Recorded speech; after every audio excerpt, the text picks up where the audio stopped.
నరికి చెరిపేసిందమ్మా.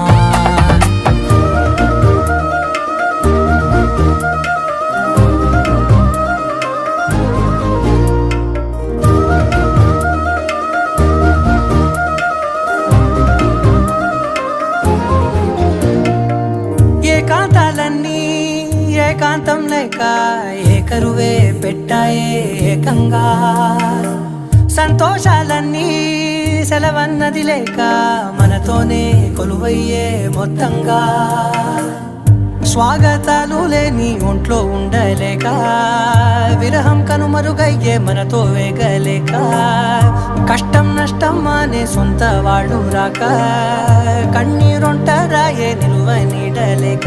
ఎంత అదృష్టం నాదేనంటూ పగబట్టిందే నాపై జగమంతా. నచ్చిందమ్మా నచ్చిందమ్మా నచ్చిందమ్మా జన్మ, నీలో సగమై బ్రతికే భాగ్యం నాదమ్మా.